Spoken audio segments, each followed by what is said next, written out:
Lakshmi Krishna Natural Weight Loss Powder 100% organic, no side effect. Link in description. Sunland la samacha Shakti தானா வரும். ஒரு love ஸ்டோரிடா. Director தான் ஆகணும், ஏன் hero மாதிரி நடந்துக்கிற? குறிப்பாக பார்த்தோன்னா நமக்கு டிசம்பர் 16ஆம் தேதி ஒரு காற்றழுத்த தாழ்வு பகுதி நமக்கு காற்றழுத்த தாழ்வு மண்டலமாக தென்மேற்கு வங்கக்கடல் பகுதிக்கு வருகை தரும் என எதிர்பார்க்கப்படுது. இதன் விளைவாக டிசம்பர் 17ஆம் தேதி அதிகாலை முதல் தமிழகத்தில் மழைப்பொழிவு படிப்படியாக தொடங்கும்.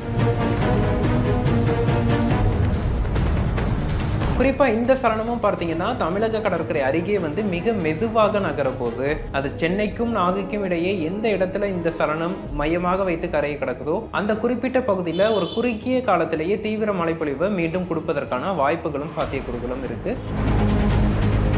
தற்போது இந்த சலனம் பார்த்தீங்கன்னா தமிழக கடற்கரை அருகே தென்மேற்கு வங்கக்கடலில் நிலவி வருகிறது. இது மேலும் வலுவடைவதற்கு சாதக சூழல் காணப்பட்டு வருகிறது. இதன் காரணமாக மீனவர்கள் வரக்கூடிய 20ஆம் தேதி வரைக்குமே ஆழ்கடலுக்கு மீன்பிடிக்க செல்லக்கூடாது. இந்த கடினமான மழைப்பொழிவு காலகட்டத்தில் உங்க பகுதியில் மழைப்பொழிவு குறைவா இருந்தா கூட அந்த ஆறின் நீர்நிலைகளில் பெருக்கு அப்படிங்கிறது நம்ம கையில இல்லை. பிற மாவட்டங்களில் பெய்யக்கூடிய மழையை பொறுத்து அதன் தீவிரம் அப்படிங்கிறது மாறக்கூடும். அப்படி இருக்கும்போது இந்த ஒரு 4-5 நாட்களுக்கு நீர்நிலைகள், மேற்கு தொடர்ச்சி மலைப்பகுதிகள் இது போன்ற இடங்களுக்கு செல்லாமல் இருப்பதே நல்லது. சார், இந்த ஆண்டு வடகிழக்கு பருவமழை எந்த அளவுக்கு பதிவாகியிருக்கு? தமிழகத்தை பொறுத்த வரைக்கும் இயல்பாக அக்டோபர், நவம்பர், டிசம்பர் ஆகிய 3 மாதங்களில் வடகிழக்கு பருவமழை 44 சென்டிமீட்டர் மழைப்பொழிவு கொடுக்க வேண்டும். ஆனால் இந்த ஆண்டு டிசம்பர் 14ஆம் தேதி நிலவரப்படியே கிட்டத்தட்ட 56 சென்டிமீட்டர் மழைப்பொழிவு பதிவாகியிருக்கு.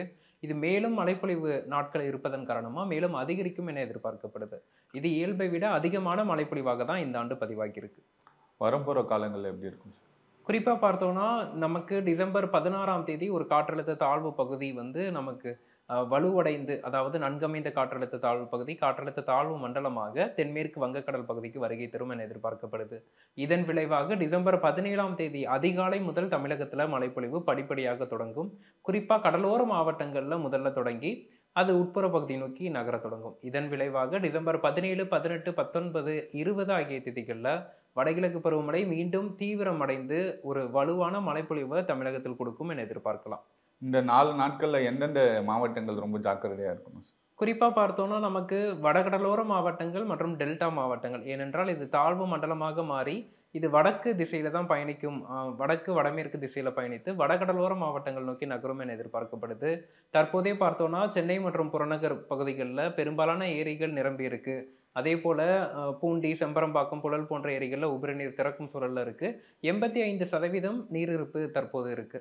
இந்த சூழல்ல ஒரு 2-3 நாட்களுக்கு சென்னை உள்ளிட்ட மாவட்டங்கள்ல கன முதல் மிக கனமழைக்கான வாய்ப்புகள் இருக்கு. அப்படி பதிவாகும் போது நீர்நிலைகள்ல மேலும் தண்ணீர் அதிகரிக்கக்கூடும். உபரி நீர் திறக்கும் சூழல் ஏற்படலாம். அதன் காரணமாக சென்னை மற்றும் புறநகர் மாவட்டங்கள் சற்று எச்சரிக்கையாக இருக்க வேண்டும். அதே போல பெஞ்சல் புயலில் பெரும் பாதிப்பை சந்தித்த புதுச்சேரி, கடலூர், விழுப்புரம், திருவண்ணாமலை, கள்ளக்குறிச்சி போன்ற மாவட்டங்கள் கடந்த வாரமும் மழைப்பொழிவு பார்த்தது. இந்த சூழல்ல மீண்டும் கன மிக கனமழை என்றால் அந்த பகுதியிலும் தாக்கமும் பாதிப்பும் அதிகமாக இருக்கும். அதன் காரணமாக அந்த பகுதிகளிலையும் கூடுதல் கவனமும் எச்சரிக்கையும் தேவை. டெல்டா மாவட்டங்களை பொறுத்தளவிற்கு தற்போதே வேளாண்மை பயிர்கள்லாம் பெரும்பாலும் தண்ணீரில் மூழ்கி இருப்பதை பார்க்க முடியுது. சம்பா பயிர்கள் கதிர் பறியும் சூழல்ல இருக்கு. இந்த சூழல்ல மீண்டும் கனமழை என்பது அவர்களுக்கும் பாதிப்பை ஏற்படுத்தும். மேட்டூரும் கிட்டத்தட்ட 117 அடியை தாண்டி உயர்ந்து வருகிறது. இந்த சூழல்ல இந்த சலனம் கரையை கடந்து செல்லும் போது காவேரி படுகை மாவட்டங்கள்லையும் மேற்கு தொடர்ச்சி மலைப்பகுதிகளிலையும் மழைப்பொழிவு கொடுக்கும்னு எதிர்பார்க்கப்படுது. அப்படி பார்க்கும்போது டெல்டா மாவட்டங்களும் கூடுதல் கவனமாக இருக்க வேண்டும். அப்படி பார்த்தா ஒட்டுமொத்தமாக வடகடலோரம் டெல்டா மாவட்டங்களான சென்னை, திருவள்ளூர், காஞ்சிபுரம், செங்கல்பட்டு, புதுச்சேரி, விழுப்புரம், கடலூர், மயிலாடுதுறை, காரைக்கால், நாகப்பட்டினம், திருவாரூர், தஞ்சாவூர் உள்ளிட்ட மாவட்டங்கள் சற்று கூடுதல் எச்சரிக்கையும் கவனமும் தேவை. அச்சப்பட தேவையில்லை. அதே நேரத்தில் அலட்சிய போக்கும் காட்டக்கூடாது. பெங்கல் புயல் அளவுக்கு பாதிப்பு இருக்குமா சார்? குறிப்பாக இந்த சலனமும் பார்த்தீங்கன்னா தமிழக கடற்கரை அருகே மிக மெதுவாக நகரப்போது, அதே போல கரையை கடக்கும் போதும் மிக மெதுவாக தான் நகரும் அப்படின்னு எதிர்பார்க்கப்படுது. அதே ஒரே இடத்துல நிலை கொள்வதற்கும் வாய்ப்புகள் இருக்கு. இது போன்ற சலனங்கள் கடந்த காலங்கள்லையும் குறுகிய காலத்தில் பெரும் மழைப்பொழிவை ஏற்படுத்தியிருக்கு. தற்போதும் இதே போன்ற ஒரு மழைப்பொழிவை ஏற்படுத்துவதற்கான வாய்ப்புகள் இருக்கு. அது சென்னைக்கும் நாகைக்கும் இடையே எந்த இடத்துல இந்த சலனம் மையமாக வைத்து கரையை கடக்குதோ அந்த குறிப்பிட்ட பகுதியில் ஒரு குறுகிய காலத்திலேயே தீவிர மழைப்பொழிவை மீண்டும் கொடுப்பதற்கான வாய்ப்புகளும் சாத்தியக்கூறுகளும் இருக்கு. இந்த சலனம் தொடர்ந்து கண்காணிக்கப்பட வேண்டும். ஏன்னா கடந்த 12ஆம் தேதி பெஞ்ச மழையிலே பார்த்தீங்கன்னா செம்பராம்பக்கம் ஏரியெல்லாம் ஃபுல்லாகிடுச்சு இல்லையா? இப்போ திரும்ப 4 நாட்கள் தொடர்ந்து மழை பெஞ்சா சென்னையில் எந்த அளவுக்கு வெள்ள பாதிப்பு? சற்று எச்சரிக்கையாக தான் இருக்கணும் அப்படிங்கிறது தான். ஏன்னா இதுவரைக்கும் நமக்கு வந்து கிட்டத்தட்ட 3-4 சுற்றுகளாக மழைப்பொழிவு கிடைத்திருக்கு. அதே போல மண்ணின் ஈரப்பதமும் வெகுவா அதிகரிச்சிருக்கு. நீர்நிலைகள்லையும் நீரிருப்பு வெகுவா அதிகரித்து வர்றதையும் பார்க்க முடியுது.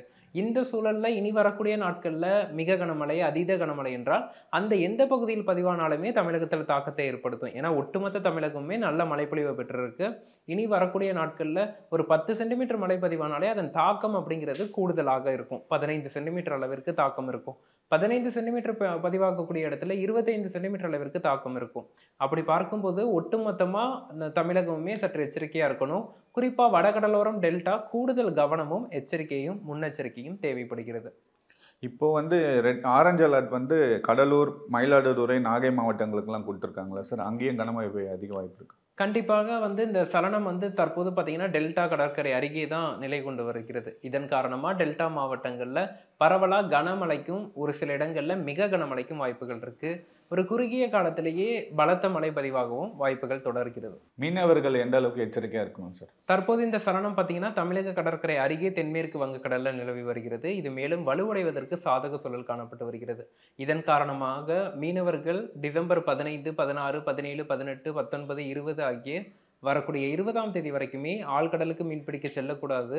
அதே போல ஒரு குறுகிய தூரத்தில் சென்று நாட்டுப்படகு, விசைப்படகு போன்றவற்றில் சென்று மீன் பிடிக்கிறேன்னு சொல்லக்கூடாது. ஏன்னா கடல் சீற்றமும் கொந்தளிப்பும் அதிகமாக இருக்கும். இந்த 5 நாட்கள் கடலுக்கு மீனவர்கள் செல்லாமல் இருப்பது தான் நல்லது. மக்கள் எந்த அளவுக்கு முன்னெச்சரிக்கையா இருக்கணும்? குறிப்பாக பார்த்தோன்னா அரசு மற்றும் அரசு அதிகாரிகளை தாண்டி மக்களும் முன்னெச்சரிக்கையாக இருக்க வேண்டும். ஏன்னா நம்ம பகுதியில் மழைப்பொழிவு குறைவாக இருந்தாலும் பிற மாவட்டங்களில் பெய்யக்கூடிய மழையின் காரணமாக ஆற்றில் திடீரென நீர் பெருக்கு எடுக்கலாம், திடீரென வெள்ளப்பெருக்கு எடுப்பதற்கான வாய்ப்புகள் இருக்குது. அப்படி இருக்கும் சூழலில் இது போன்ற எச்சரிக்கை கொடுக்கப்படும் நாட்களில் மக்கள் வந்து ஆறுகளுக்கு செல்வது, நீர்நிலைகளுக்கு செல்வது போன்றவற்றை தவிர்த்து கொள்வது நல்லது. அதே போல மண் வீடுகளில் வசிப்பவர்கள் சற்று எச்சரிக்கையாகவும் பாதுகாப்பாகவும் இருப்பது அவசியம். கடந்த சுற்று மழைப்பொழிவிலேயே டெல்டா மாவட்டங்கள்ல மண் வீடு இடிந்து ஒரு சிறுவன் பலியானதும் ஆற்றில் ஒரு இளம்பெண் அடித்து செல்லப்பட்ட செய்திகள்லாம் நம்ம பார்த்தோம். இது போன்றவற்றை நாம் நினைத்தா தவிர்த்துக்கலாம். இந்த கடினமான மழைப்பொழிவு காலகட்டத்தில் உங்கள் பகுதியில் மழைப்பொழிவு குறைவாக இருந்தால் கூட அந்த ஆறின் நீர்நிலைகளில் பெருக்கு அப்படிங்கிறது நம்ம கையில் இல்லை. பிற மாவட்டங்களில் பெய்யக்கூடிய மழையை பொறுத்து அதன் தீவிரம் அப்படிங்கிறது மாறக்கூடும். அப்படி இருக்கும்போது இந்த ஒரு 4-5 நாட்களுக்கு நீர்நிலைகள், மேற்கு தொடர்ச்சி மலைப்பகுதிகள் இது போன்ற இடங்களுக்கு செல்லாமல் இருப்பதே நல்லது. ஏன்னா லாஸ்ட் டைம் வந்து திருவண்ணாமலையில் வந்து அதிகமாக மழை பெஞ்சதுன்னா நிலச்சரிவு ஏற்பட்டது இல்லையா சார்? நெக்ஸ்ட் டைம் வந்து இதே மாதிரி 4 நாள் தொடர்ந்து மழை பெஞ்சிச்சுன்னா நிலச்சரிவு அதிகமாக ஏற்பட வாய்ப்பு இருக்குன்ற மாதிரி சொல்கிறாங்க. இப்போ பார்த்தோம்னா இந்த சலனம் கடற்கரைக்கு அருகே வந்து தான் நிலை கொள்ள போகுது. குறிப்பாக பார்த்தோம்னா வட தமிழக கடற்கரை அருகே வந்து நிலை கொள்ள போகுது. அப்படி நிலை கொள்ளும் போது கடலோர மாவட்டங்களில் தான் மழையின் தாக்கம் அதிகமாக இருக்கும். அதன் பிறகு இது கரையை கடந்து செல்லும் போது எவ்வாறு செல்கிறது, உட்புற மாவட்டங்களில் எவ்வளவு மழையை கொடுக்குது அப்படிங்கிறத பார்க்கணும்.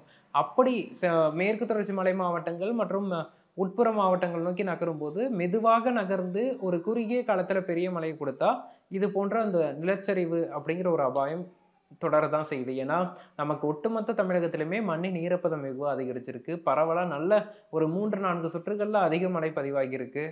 நம்ம முன்பே பார்த்தோம் 44 சென்டிமீட்டர் 3 மாதங்களில் பெய்ய வேண்டிய மழை தற்போதே நமக்கு 56 சென்டிமீட்டரை தாண்டி மழைப்பொழிவு பதிவாகியிருக்கு. இந்த சூழலில் இனி வரக்கூடிய நாட்களில் பெய்யக்கூடிய மிக கனமழை, அதீத கனமழை பெரும் தாக்கத்தையும் பாதிப்பையும் ஏற்படுத்தும்.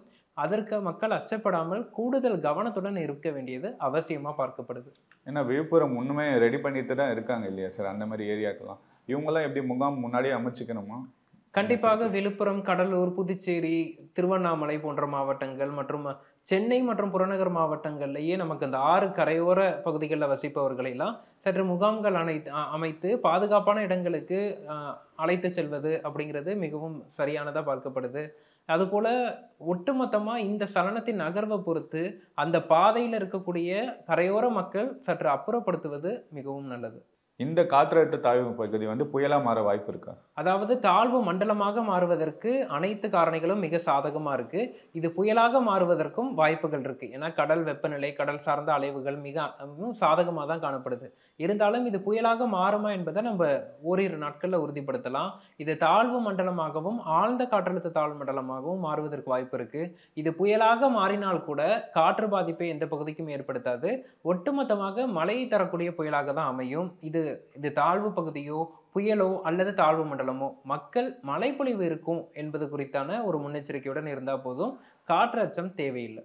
ரொம்ப நன்றி. நன்றி. Lakshmi Krishna Natural Weight Loss Powder 100% organic, no side effect. Link in description. சன்லேண்ட்ல சமைச்சா சக்தி தானா வரும். டைரக்டர் தான் ஆகணும், ஏன் ஹீரோ மாதிரி நடந்துக்கிற?